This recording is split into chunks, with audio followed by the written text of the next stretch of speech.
Joined now by Senior Advisor to the President, Gene Sperling. You know, Gene, it didn't take long for many of my colleagues, and of course myself, who covered the last Democratic administration that you worked for. President Obama once called the gas tax holiday a gimmick. Why is this not a gimmick now, in your view? Well, thanks for having me on, Chuck. And look, this is not a proposal for all seasons. It's not a proposal for normal times. You know, when candidate Obama made that comment, he was responding to a proposal by candidate Clinton. And it was during the financial crisis where that was truly the central issue of our time. Right now, what the central issue is how we are recovering from this unprecedented pandemic.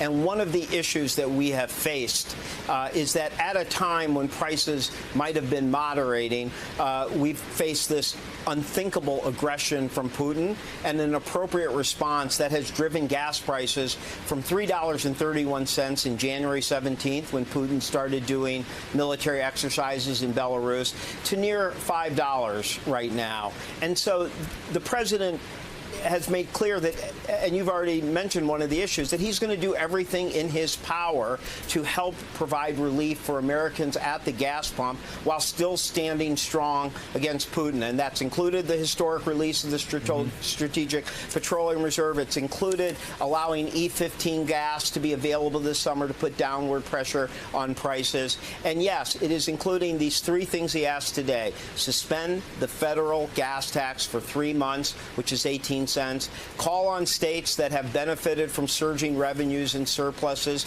to suspend their gas tax, which could make it 50 cents a gallon. And then ask refineries, oil refineries, who are chalking up record profits, to put those profits to work, expanding capacity, bringing capacity back that they shut down in the previous 2 years, and to do everything they can and should at a time of war to make sure any savings from lower oil prices or lower gas taxes benefit the consumers it's desired to benefit. Look, the issue is the refineries, right? Everything that our research has shown up that this isn't about, we have the oil, we just don't have enough places to turn the oil into gas. But expanding capacity at refineries takes years to happen. This is capital investment. So, you know, they could say they're doing it right now. It's not going to impact the consumer, no? Well, you know, Chuck, let's remember that this same industry took down 1 million barrels a day of refinery capacity, 800,000 of those. There was no demand, right? 2020. Because there was no demand. Yeah, but the point is, they took down capacity. We want to explore everything we can do. Look, what you asked of us, capacity's back. Right? Let me just say, what you ask of us, what the American people ask of us, is do everything you can.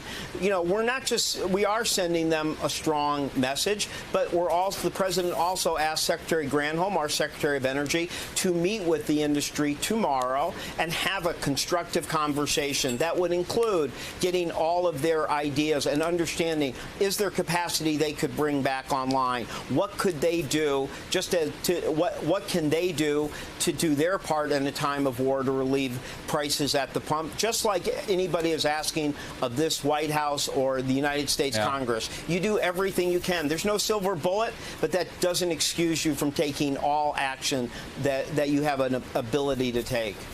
So you still are going to go to Saudi Arabia and hat in hand and beg them to turn on the spigot?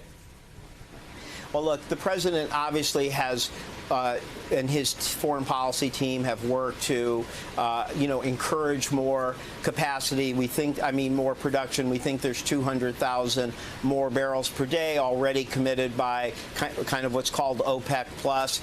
In terms of this, the Saudi Arabia visit, I'm going to let my colleagues on the national security team talk more about the larger goals of that. But there's no question this president is trying to do what we can to expand oil supply. And when he put out 180 million barrels a day from the Strategic Petroleum Reserve, which is 1 million for 180 days, he did call on the rest of the world to at least put in a third of that so that we'd be at 240 million barrels. So look, this This is a time of war. We want to stand strong on Putin, but we want to provide relief at the gas pump for Americans. And so we're looking for things that fit into that, into that road.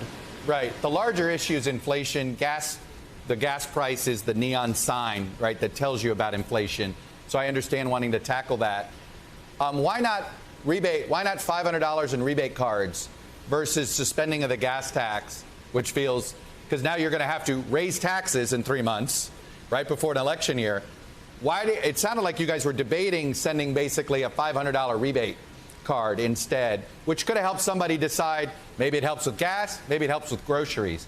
Why not do that? Listen, anything we're doing here is temporary. We're trying to deal. As I said, this is not a proposal for all season. It is a temporary measure being done in a time of war, a very exceptional period where a military conflict, an unthinkable one, has driven gas prices up around the world, including in the United States.